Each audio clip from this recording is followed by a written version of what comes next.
enjoyed privileges that others could not.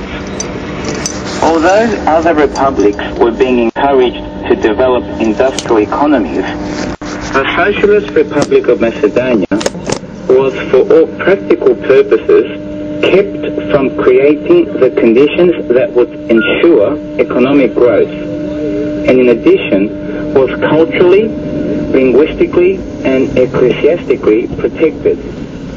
It was as if the omnipotent communist government was preparing the young republic to buoyantly grow towards the south and east, i.e. at the expense of Greece and Bulgaria. It seems as if in the minds of the architects of the new republic, the lack of industrial development was designed to encourage wishful thinking among its population. This implicitly implied that the embryonic state will not need the assistance of the federal state because the new territories that the Socialist Federal Republic of Yugoslavia expected to join will be rich enough to provide the means for industrial and consequently economic development. When Yugoslavia actually claimed Greek Macedonia at the Paris Peace Conference of 1947, the Greek plenipotentiary reminded the Yugoslavian delegation that in 1916 his father had been the prefect of Corfu and had been responsible for saving approximately 133,000 Serb soldiers from drowning or captivity. The traditional Serbian song from World War I, Tamo Daleko, was still fresh in their minds. The Yugoslavian delegation backed off. Macedonia remained Greek. But the government of Yugoslavia fell prey of its own propaganda. They were advertising that the inhabitants of Aegean Macedonia were Macedonians, i.e. Slavs, and that they would welcome such a union. Such an expectation was apparent in 1991, when, upon the declaration of independence of the hordes of people from Gevgelija walked to the Greek borders with signs urging the people on the Greek side to demand such a union from the Greek government. Not one of them would admit that the great majority of the inhabitants of the Greek province of Macedonia were Greeks, not Slavs. Had such a union taken place, it would have created a congeries of ethnic groups held together by force. The amazing thing, dear friends, is that the Forum seeks membership in two organizations, NATO and the European Union, that require democracy, an unknown element in this former communist culture. False pride in these illegitimately based claims has created Macedonism, as it led to fascism in Italy and Nazism in Germany in the 1920s.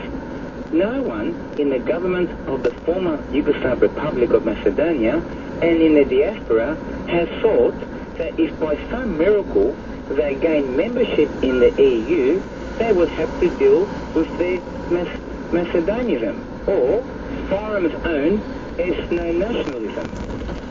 The government of the former Yugoslav Republic of Macedonia would neither be able to regulate historical research because it would have to obey Article 6 of the law on scientific research activity, nor would it be able to enforce Articles 178 and 179 of its current penal code in their present form. The above would have to be modified so that nothing Macedonian could remain sacred. This will test its ability to implement real democracy, a democracy that will include freedom of speech, press, assembly and religion. In its present form, democracy in the former Yugoslav Republic of Macedonia can only be compared to Stalin's USSR. They are the ones who have created the conditions which have led to the country's difficulties by using the mentality of 1885 Bulgaria, the activism of 1933 Germany, and the goals of 1945 Yugoslavia Yo, cabrón, no sé quién era. of 2011. The news travels fast. Fyram's nameless society attempts to quench its thirst for revenge, while they exercise megalomania by allowing charlatans to write their imaginary history of a non-existent past, creating a fiction-based society.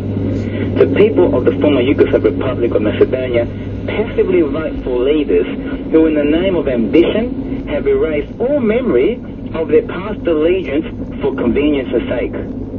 Macedonianism provides a basis for unity among the Slavic speakers of the former Yugoslav Republic. It has been pushed slowly but surely on all walks of life, and the government has strictly controlled research which might lead to any contrary conclusion. Generations of people of Bulgarian, Serbian, Greek, etc. descent have grown up bombarded daily by the government with the message of Macedonianism. As the generations who knew the truth fade away, the newer generations absolutely believe that they are Macedonians, descendants of the ancient Macedonians. All this without a speck of evidence or proof. We will continue this hot debate and this hot discussion next week, my dear friends, due to time constraints. Σας ευχαριστώ πάλι και μέχρι την άλλη εβδομάδα να είστε πάντοτε καλά. Καλή σου βήνα, Κώστα, χαιρετίζοντα την οικογένεια και θα τα πούμε την άλλη εβδομάδα. Αντίο σας. Γεια σας. Καλά. Γιάννη. Αυτά, αγαπητοί μου φίλοι και φίλες, ακούσατε για άλλη μια